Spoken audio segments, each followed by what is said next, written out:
अपने पसंदीदा शो के फुल एपिसोड देखने के लिए अभी डाउनलोड करें दंगल प्ले ऐप।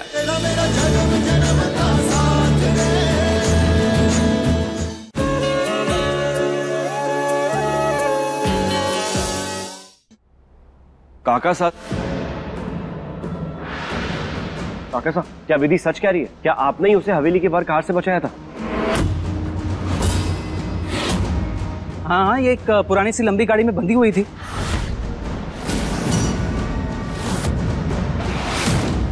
हमने इन्हें छुड़ाया था। ये बेचारी तो सांस भी नहीं ले पा रही थी। फिर हम पानी लेने गए, जब वापस आए तो ना ये थी ना गाड़ी। जोरावर जी हुकुम। वो लंबी सी पुरानी वाली कार का है। देखो, ऐसा हो सकता है कि अबीर साहब तुमसे पूछें कि वो गाड़ी थी किसकी। तुम कह देना कि गाड़ी सरपंच की थी। वो गाड़ी तो सरपंच की थी। उस गाड़ी को तो गांव वाले अपने साथ लेकर चले गए। हुकुम, झूठ क्यों बोल रहे हो? आप ही ने हमको उस गाड़ी में डाला था बांध के।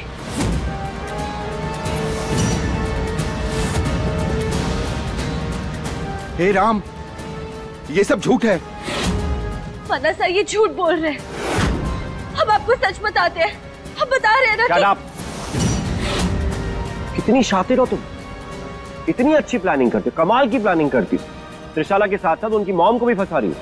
और तुम जानती थी कि ये कार तुम्हारे गांव वालों की है, लेकिन उसके बावजूद भी जानबूझ के तुमने ऐसा किया ताकि विश्वास काका को ऐसा लगा कि हमारी हवेली में से किसी ने तुमको कार के अंदर बंद किया। अबीर बना, आप सही कह रहे हैं, बिल्कुल सही कह रहे हैं। सरपंच ने और उनके लोगों ने हमारे साथ ना हाथापाई की। कहने लगे कि वहां विधि राज करेगी और त्रिशाला को तो विधि देख लेगी। ये लड़की और वो सरपंच और वो गांव वाले सब मिले हुए। खुल गई तुम्हारी पूरी कहानी। जो तुम कोशिश कर रही हो ना महान बनने की, जो कुछ भी किया तुमने किया। हमारे कमरे में भी जो हमें मारने आया होगा वो भी तुम्हारे गांव का ही कोई होगा। ये सब जो कुछ भी हो रहा है तुम कर रहे हो। Very well plan. और तुम हमें बचाने के लिए यहां आई थी, कोई पैसों के लिए नहीं आई थी।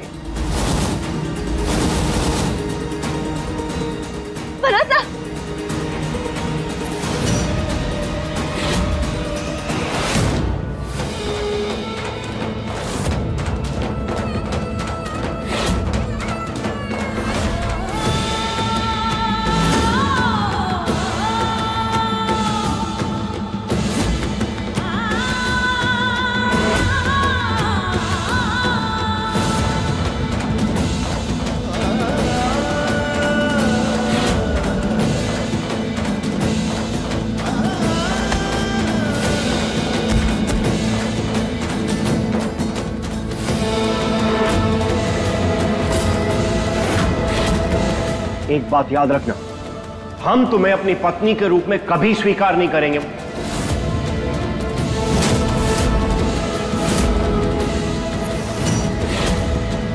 अभी सिर्फ त्रिशाला का है, सिर्फ त्रिशाला का रहेगा। और कोशिश भी मत करना, हिम्मत भी मत करना इसे पार करने की।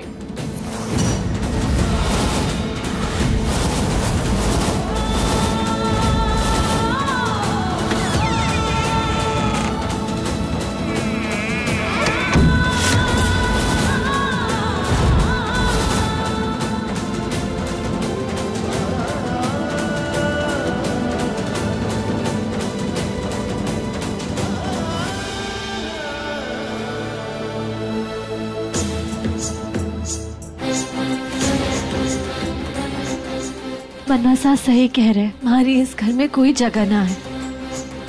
हमारे को यहाँ से चले जाना चाहिए।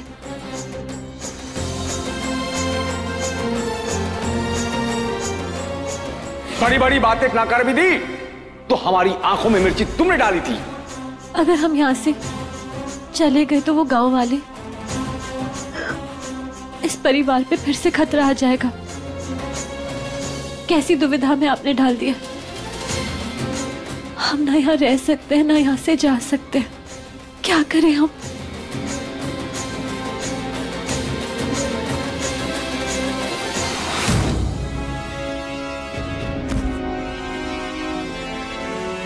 त्रिशाला, त्रिशाला आप ये क्या कर रही हैं?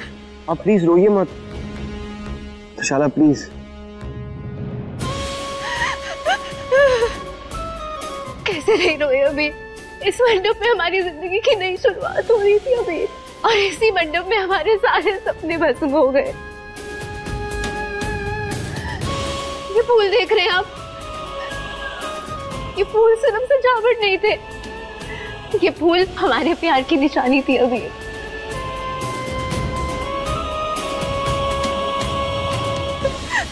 हर चीज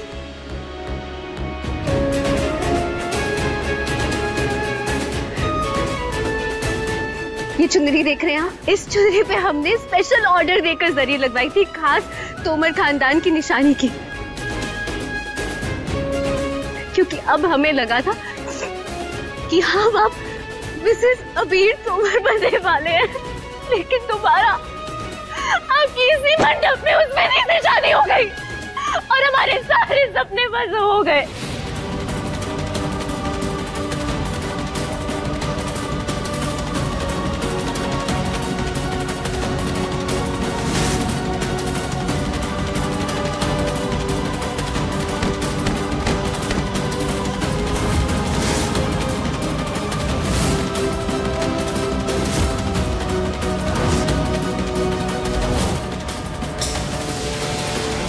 त्रिशाला, त्रिशाला ये क्या कर रही हैं आप? सबकी क्या जरूरत है त्रिशाला? करने दीजिए अभी।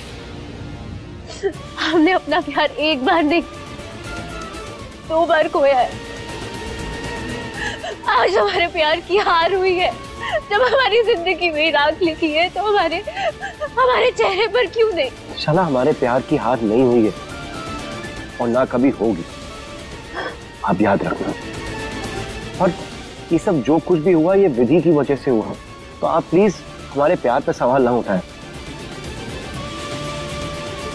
और आपका चेहरा इस राग को नहीं, तोमर खानदान के पल्लू को डिजर्व करता है, और वो खुद हम आपके चेहरे पे लगाएंगे। आप हक रखती हैं तोमर खानदान की बहू होने का और हमारी पत्नी होने का। आप छोड़िए ये सब और आप चलिए हमारे साथ। उठिए, चलिए। अभी उस शादी का क्या जो विधि के साथ हुई? आपकी 2 बार शादी हुई उसके साथ, 2 बार। इस बात को हम नजरअंदाज नहीं कर सकते। काका साहब, हम उस शादी को नहीं मानते। उस शादी का हमारे लिए कोई मायना नहीं है, और रिश्ते प्यार से बनते हैं, धोखे से नहीं।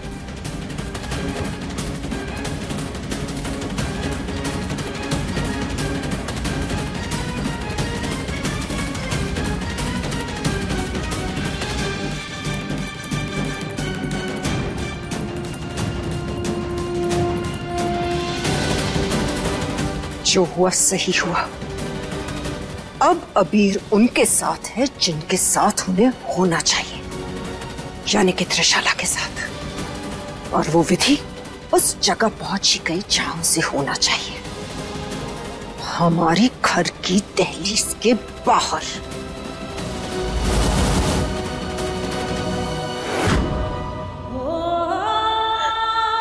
अब क्या करें?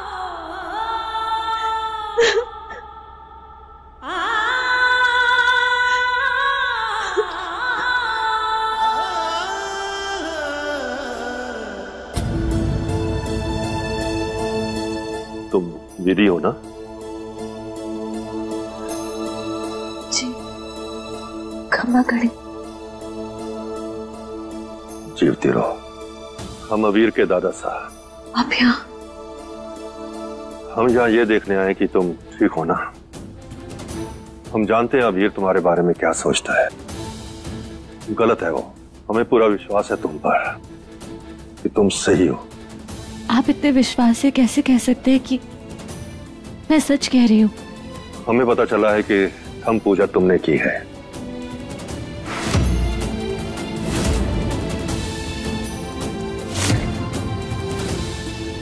और तुम्हारे ही हाथों की छाप भानु जीजी के हाथों की छाप से हूबहू मिलती है। हम पूजा हमने की।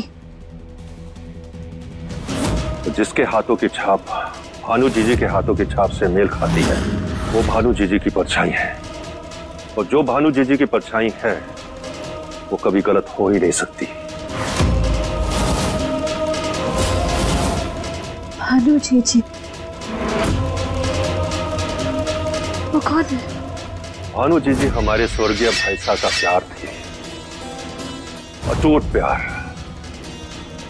ऐसा प्यार हमने कभी नहीं देखा। भानु जीजी का प्यार हमारे आदिनाथ भाई साहब के लिए ऐसा था जैसे तपती धूप में छांव और ठंडक से भरा घर, और सर्दियों में सूरज की किरण। भानु जीजी का प्यार इतना गहरा था कि अंधेरी रातों में भी रोशनी भरते।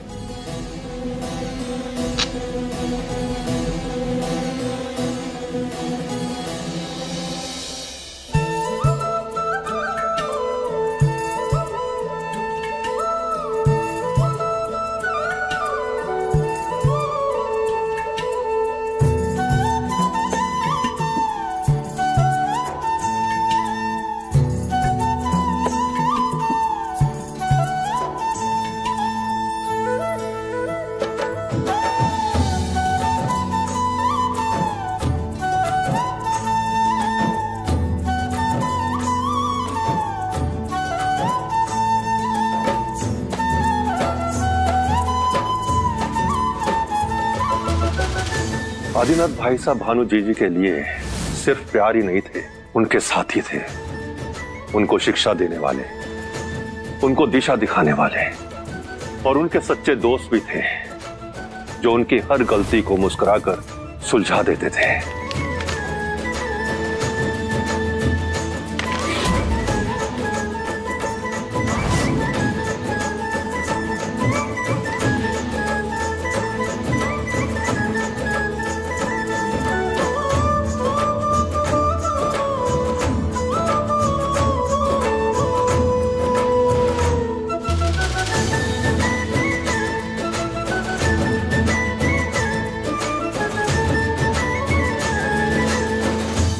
सबसे बड़ा रिश्ता होता है दर्द का रिश्ता। ऐसा दर्द का रिश्ता कि चोट हमारे आदिनाथ भाई साहब को लगती और दर्द का एहसास भानु जीजी को होता। कब हम जुदा है थारो मारो जन्म जन्म रो साथ, थारो मारो जन्म जन्म रो साथ, थारो मारो जन्म जन्म रो साथ रे।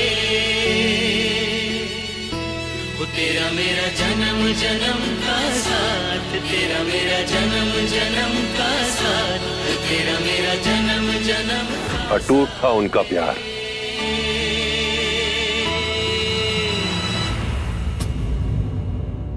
कितनी प्यारी प्रेम कहानी है।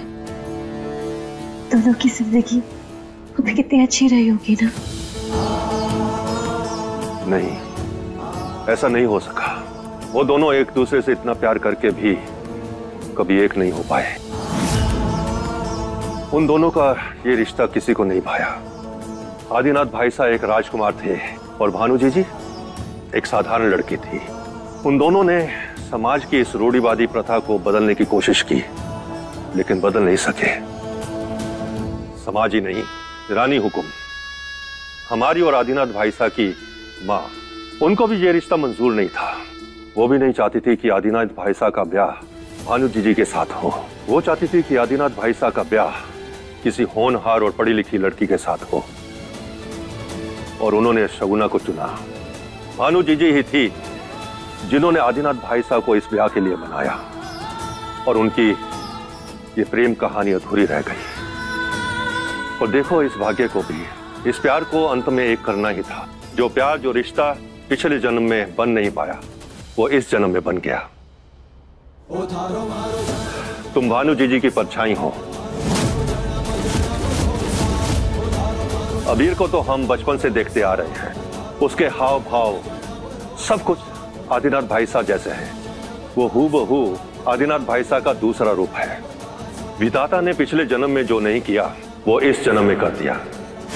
इस जन्म में नहीं, अगले हर जन्म में भानुमति थारी होगी।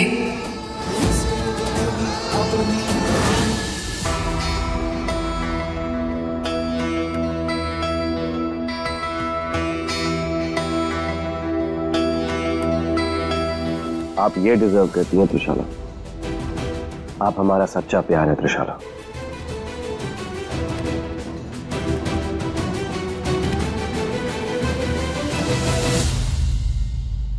अबीर बन्ना, बाबा हुकुम अपने कमरे में नहीं है। प्लीज चलिए हमारी मदद कीजिए। आप बिल्कुल मत घबराइए, हम चलते हैं। दादा हुकुम, ये आप क्या कह रहे हैं? मैं और बन्ना साहब, आदिनाथ और भानु जीजी की पुनर्जन्म है। हमारे को तो पुनर्जन्म सच होवे ये भी नहीं मालूम। और सच कहे तो ये सारी चीजें कहानियों में चोखो लगती है। कहानियां हवा से नहीं बनती दीदी, उनके पीछे एक ठोस आधार होता है। हम मानते हैं कि इस जमाने में इन सब बातों को सच नहीं मानते, सिर्फ कल्पना समझते हैं। लेकिन हमने जो अपनी आंखों से देखा और दिल से महसूस किया, हमें पूरा विश्वास है कि तुम ही भानु जीजी का पुनर्जन्म हो।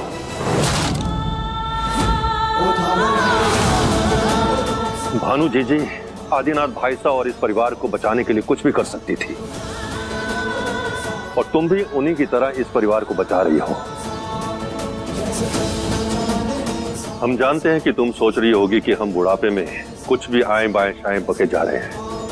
अबीर तुम्हारे बारे में कुछ भी सोचता हो, भले तुम्हें धोखेबाज समझता हो, लेकिन हम उससे ज्यादा जिंदगी जी है। हम देख के पहचान जाते हैं कि कौन सच बोल रहा है और कब कौन झूठ बोल रहा है। तुम्हारा सच हमारी सोच में बसा हुआ है। हम चाहते हैं कि तुम ही हमारे इस परिवार की बहू बनो। दादा हुकुम, आप कैसी बातें कर रहे हैं? बन्ना साहब त्रिशाला बन्नीसा से प्यार करते हैं। वो दोनों एक दूसरे से बहुत प्यार करते हैं। अगर अबीर बन्ना का प्यार सच्चा होता तो आज उन दोनों का ब्याह होता, नहीं तो थारा ब्याह एक बार नहीं 2-2 बार अबीर के साथ ऐसे नहीं होता। विधाता चाहते हैं कि तुम दोनों साथ में रहो, नहीं तो किस्मत बार बार तुम्हें अबीर के सामने नहीं लेकर आती। तुम्हें अबीर को अपनाना ही होगा। एक बार पहले भी अन्याय हुआ है, तब हम बहुत छोटे थे, मगर इस बार हम तुम्हें वो हक दिलवा कर रहेंगे जो भानु जीजा को पिछले जन्म में नहीं मिला। नहीं दादा हुकुम, हम यहाँ नहीं रह सकते। रहना पड़ेगा, क्योंकि किस्मत को यही मंजूर है। इसीलिए तो थारे हाथों ही थम पूजा हुई, इसीलिए तो थारे साथ ही फेरे हुए। तुम चाहती हो ना अबीर बन्ना सुरक्षित रहे, तो ये समझ लो कि तुम अबीर बन्ना की ढाल हो। तुम ना भी चाहोगी तब भी तुम्हें यही रहना होगा, और फिर हम अबीर को बताएंगे कि त्रिशाला उनका सच्चा प्यार नहीं है। नहीं दादा हुकुम, आप बन्ना साहब से ये मत कहिएगा कि उनका प्यार सच्चा नहीं। दादा साहब, उनका दिल टूट जाएगा। आपको हमें एक वचन देना होगा कि आप बन्ना साहब को ये सच कभी नहीं बताएंगे। बिल्कुल भानु जीजी, वो भी ऐसे ही आदिनाथ भाई साहब की मान सम्मान का ख्याल रखती थी। हम नहीं बताएंगे अबीर बन्ना को कुछ भी, लेकिन थारे को भी एक वचन देना होगा। तुम यहीं रुकोगी, वचन दो हमें।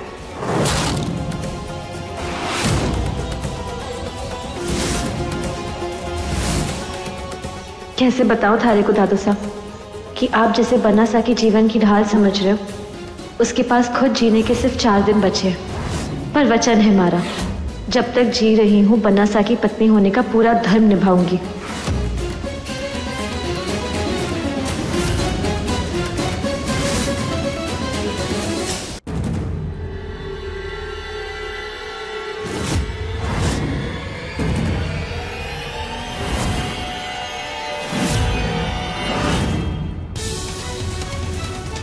दादू साहब, तुम्हारी हिम्मत कैसे हुई यहां दादू साहब के पास आने की? मतलब तुम इतनी गिरी हुई हो कि इतना सब होने के बाद भी तुम यहां चली आई?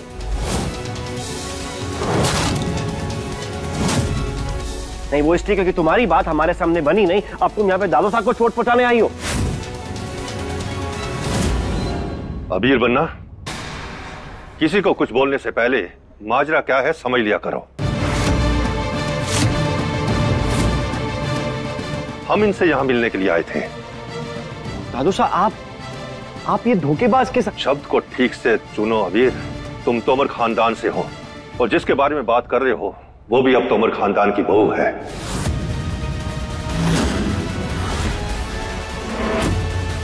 अच्छा वो आप यहां आए, हमारे को बताओ कि आप इन्हें यहां से कैसे निकाल सकते हैं?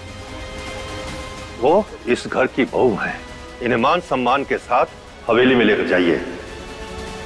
दादू साहब ये क्या कह रहे हैं? इस लड़की ने आपको अपनी बातों में बहला दिया। हमने 3 पीढ़ियां बदलते देखी हैं अबीर। इन आंखों से बैलगाड़ी से लेकर हवाई जहाज तक बदलते देखा है।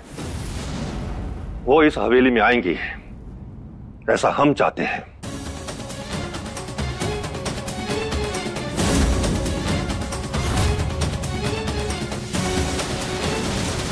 नहीं दादू साहब, बिल्कुल नहीं। हम इस लड़की को घर की दहलीज लांघने देंगे ही नहीं, कुछ भी हो जाए। अगर आप हमारी बात नहीं मानते तो हम भी घर के भीतर नहीं जाएंगे।